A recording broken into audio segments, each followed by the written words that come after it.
This is What Matters to Me Most with Dr. L.J. Punch, trauma surgeon and founder of the TSTL. This is the best of What Matters to Me Most. Part 1. When it comes to the COVID-19 vaccine, what matters most to me is equity. When it comes to the plan of the COVID vaccines, what matters to me the most is how safe and reliable the vaccine is, especially for those who are immunocompromised, such as my daughter. I want to make sure that the vaccine is not going to react in a negative way for her, and that is in the back of my mind. This is What Matters to Me Most. You know, there's nothing more powerful than understanding the risks and the benefits when you're making an informed choice about the role the vaccine can have in your life. And you alluded to just now the fact that there are other things that we can do besides the vaccine to protect ourselves. What are some of those things? Well, really kind of similar, simple strategies that we've used over the last year, which is washing our hands, obviously, wearing a mask, social distancing, physical distancing, all those things we know can prevent the transmission or spread of the virus within the air from person to person. So those things are still just as important today as they were a year ago when this pandemic was starting. Exactly. Yeah. The variants are a pretty complex part of this virus, and it's actually, believe it or not, this is a natural part of the evolution of viruses in general, is that over time they develop ways to become more effective in terms of infecting human beings and so forth and transmitting from person to person. So they're like an iPhone got to remake themselves every year. Exactly. iPhone 1, 2, 3, 4. Yeah, they just keep coming with new stuff, right? Exactly. Yeah. So, with the variants, we know that they've evolved to the point that they can transmit a little bit more effectively from person to person. Mm-hmm. It's just that they transmit a lot easier. And for that reason, we have to continue to use a lot of the things that we've been doing, again, with the masks. Same answer. Yeah, right? Exactly. Same thing. Yeah. So even with the variants, the bottom line is you can protect yourself by using those simple tools. Exactly.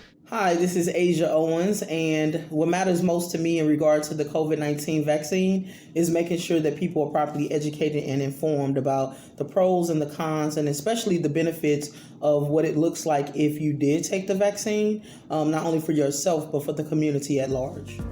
What matters to me most is transparency. Do I have fact-based information?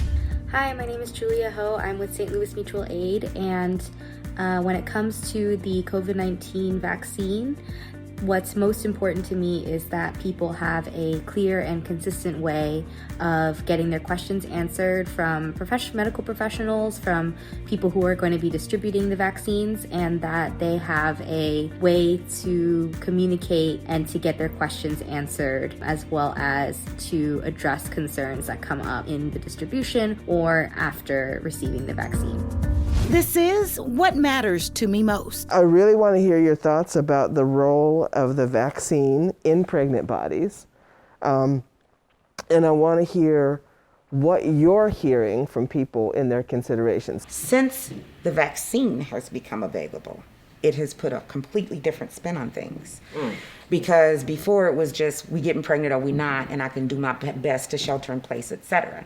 But then when you start talking about introducing something to me while I'm pregnant, that has become a completely different consideration. Mm-hmm. So I have some of my patients that are like, absolutely anything that is going to take, to protect me and my baby, absolutely I'll do. And then I have another portion of women that are just like, I don't want to take a Tylenol. You want me to take this vaccine? So I'm having a problem trying to make everybody understand the science. And I have to explain, because pregnant women are very educated and Google is their favorite friend. And so they will look up everything and they will come in. Did you see on the news this morning that the baby had antibodies? I saw that, sweetie. I saw that.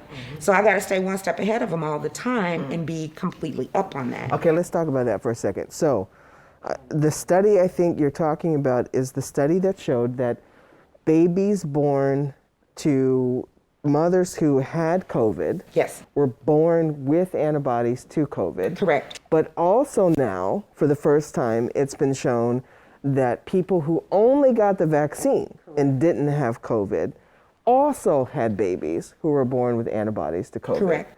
So, what does that tell you in terms of the role the vaccine has in pregnancy? Well, I'm going to tell you, I'm going to go one step back in front of that. What's amazing is that usually antibodies don't cross the placenta at all. So you can get other vaccines and those antibodies may not be detected. COVID, on the other hand, these antibodies are detected in the fluid and in the baby. The virus is not. So that's amazing in and of itself. Fascinating. Okay, wait. Okay, so what I'm hearing is the antibodies that protect and boost your immune response are normally something that a mama can't pass to a baby. Correct. But in this scenario, it is possible, which means if you make the choice for your body to get the vaccine, you're not just protecting yourself, you're protecting your baby. That's exactly the point. That's some stuff right there, because suddenly it's not just you. Correct. When it comes to the COVID-19 vaccine rollout, the things that matter to me most are equity. So ensuring that the people who need it the most get it, regardless of race, age, gender, sex, etc. And that people have all the information that they need to make a decision about whether or not to get it, and that people have access to healthcare, sustainable, prolonged engagement healthcare, in the event that something negative happens as a result of the vaccine. And I think the only way to achieve both of those things is to establish trust in science and the media again. So especially for Black and brown people, they need to know that they can trust science, that they can trust medical healthcare workers to deliver something that is quality and that was that had a lot of thought and time put into the process of making it. And that medical racism won't rear its ugly head once again. Obviously we've learned how to communicate a little differently because so much of our work used to be about face-to-face relationships, right? Either it's in the living room, you come to the office, right? We're building that trusting relationship by being in space together, right? And that for us is the kind of magic, right? It's building that trusting relationship, and you don't do that because you show up one day. It's because you're consistent and you're there time after time after time, right? Even those folks that don't call you back or don't want to talk to you, still checking on them. You okay? How can we help? How can we help? And then finally, hopefully the door opens up. So we've had to pivot to is, can you talk to me on the phone? Will you text me? Can we do a little FaceTime, right? Can I somehow still have you have confidence in that we're going to listen to you first and foremost? And then we're not just going to ask you what you need and then not have it for you, right? Nothing worse, right? People don't have time for look, if you can't help me, then I really don't have time for you. Thanks for offering, right? So we had to be real clear on, once we started asking that question, are we ready to have those resources be available? Don't ask a question you can't answer, right? Yeah, right. So what people have said is they worry about rent and they worry about utilities are the two biggest things that they're worrying about because they know those two things are so critical for their roof over their head, right? That part of the social determinants that is kind of the driver for a lot. It's not the only thing, right? But it's clearly a big driver for what happens after that. And they're really worried, what am I going to do, right? I don't know how I'm going to make ends meet, right? So we try to step in that space. So we've given out probably over $1 million in rental assistance, both to the families that live in the rental units that we own. We own about 500 rental units. And then all throughout the 24-1 footprint. So again, we've tried to say, we got that part for you. Take a deep breath. Got you covered. You don't got to worry about eviction. You don't got to worry about foreclosures because we've done some mortgage assistance as well. And then let's figure out what's your game plan, right? Because for us, it's not just about here's some money. Because that's just transactional.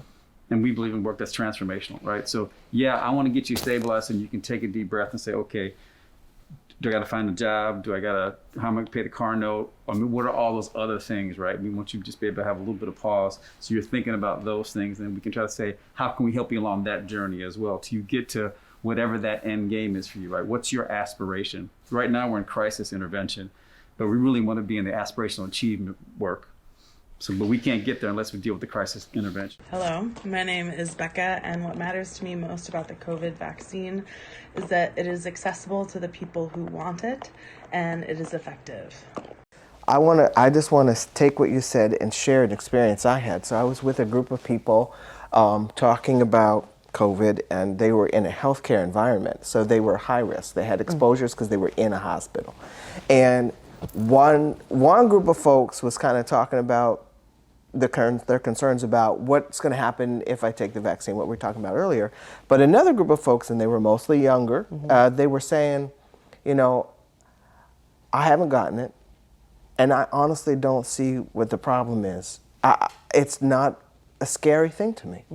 And I don't understand why I have to put this thing in my body that you can't even answer all the questions about what it's going to do to me, against this thought that this potential thing that's not even that scary to me is out there. It's like, it just doesn't add up. And I realized that as a physician, maybe we really weren't hearing that voice clearly, because as a doctor who's taking care of people who were sick in the intensive care unit and honestly who died of COVID, the seriousness and the potential threat to the human body was like an assumption for me.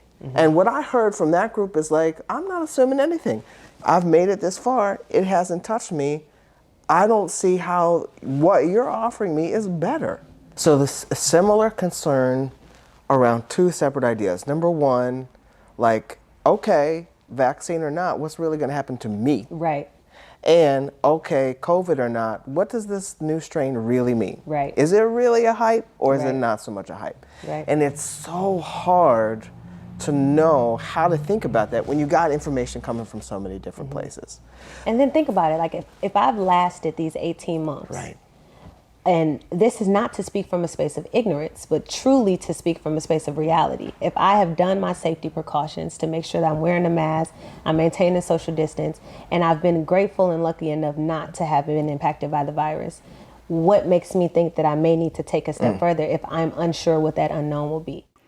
My hope for the distribution of the COVID-19 vaccine is that a greater number of people come to trust in its safety enough to take the vaccine, and that it become as readily available to the most vulnerable in our community as it is to those who have easier access to the healthcare system. Look, we live in a country that has a system for vaccines that even after the trials, we'll keep watching, right? We'll keep monitoring. We have a system where people can say, hey, look, this looks like maybe it's associated with the vaccine. That's going to be ongoing. And that's important for people to know, right? Like, you can keep monitoring that. So we have an option now for kids age 12. We're studying 5 to 11, and for younger kids, it sounds like even down to 6 months, the work is being done to figure out the role the vaccine can have in their health and their well-being. So I know what's on my mind. I mean, I have an 8-year-old, right? What about school next year? How is all of this going to show up for us, and what questions are you getting as a pediatrician around this issue? Well, as we led into the changes, right, we can do the vaccine, and we've talked about masks, right? The big question right now is, what do we do about masks for school? Okay. Right, like that's been a big question. Wow. But also, like, what are our strategies going to be to keep our kids and staff safe within the school environment? That is a big question right now as we end the 2020-21 school year, thinking about the fall. So I think as being someone who's been doing a lot of work trying to evaluate how safe are our schools during the COVID-19 pandemic, I can tell you that we have learned that schools are a very safe place when you do the strategies, masking, doing some distancing, and making sure we keep people out that are sick, right? So I no longer should go to work when I'm sick. I should no longer send my child to school when they're sick, or any of that stuff. That stuff works. Right. So now we talk about the vaccine piece. That's another layer, right? That's another tool in this toolbox of our safe school. And so I think when we go into the 2021-22 school year, the big questions will be, should we do mask or not, if depending on what the virus does over the summer? Right now, I'm like, let's keep the mask on. It works. We know mask is an effective strategy. Let's do that. Now, there are going to be some that are going to be like, I'm done with the mask. I'm not going to do it. Now, I'm not necessarily there yet, but we should all be prepared, right? Let's just say, like, I become very comfortable. I'm taking the mask. Like, we should all be prepared to put them back on. Hi, my name is Reverend Tracy Blackman. And when it comes to the plans for the COVID-19 vaccine, what matters to me most is that the hierarchy of distribution prioritizes the most vulnerable and not the most privileged. Thank you. So you've got, on the one hand, right, the truth that, it's not just your life, but the people who help you that are potentially bringing COVID into your home. And at the same time, that there are a lot of unknowns, even still now, about how we can prevent COVID and what role the vaccine might have. And so that tension is a tension I've seen in so many different folks, not just for folks in the differently abled community. Many people in the disability community are saying that we should have been top priority to get it. I felt different about it. In my mind, us getting it first sends a scary message. We already know the world barely values us. So if we get it first and there's something wrong with the vaccine, it causes more deaths then that's okay, because able-bodied people already value us the least. That term, able-bodied privilege, wow. Let's unpack that. And I'm going to ask you, Sean, go with me a little bit, and we'll take as long as it takes for you to help me with this answer. What has you scared right now, Sean? I was really scared in the beginning last year, honestly, at night, because I can't seem to sleep since I overthink. It gave me such anxiety, and it made my anxiety harder than it already is. My best friend had it twice, and the second time was in between her getting the first and second vaccine. And this time it actually collapsed her lungs. They did some procedure to inflate it back some, but that's all that could be done. Just hearing that and knowing what she went through makes me know that I definitely wouldn't survive it. I don't know what's worse, the chance of me contracting the virus or the fact that I had to come to peace with the fact that I might not survive it if I do. What matters to me most? Imagine a space where we can breathe. You know, COVID's most powerful effect is the way in which it damages our lungs, the space where our body extracts life-giving oxygen so we can live. That same pandemic, that same virus, that same reality is opening up an opportunity for us to breathe together in a new way. If we sit and we listen and we allow all the stories, the ones from the past and the ones we're dreaming for in the future, to be heard collectively, we're going to continue to find a way forward in this ongoing era of COVID. Thank you for hearing and holding space for us. Thank you for having the courage to breathe. Thank you for continuing to listen. What Matters to Me Most is a presentation of Prepare STL. Prepare STL is a collaboration powered by the Missouri Foundation for Health in partnership with the Regional Health Commission, the City of St. Louis, St. Louis County, and other community health organizations to help prepare all St. Louisans for the effects of the COVID-19 response, how to stop its spread, and how to survive the pandemic physically, emotionally, and economically. Don't miss an episode of the What Matters to Me Most podcast with Dr. LJ Punch, trauma surgeon and founder of the TSTL, for the latest conversations on COVID-19 and STL, vaccines, racial health disparities, physical and emotional well-being, and more. Download the podcast at preparestl.com or wherever you get your podcasts. Executive producer, Vector Communications. What Matters to Me Most is another positive production of Rare Gem Productions.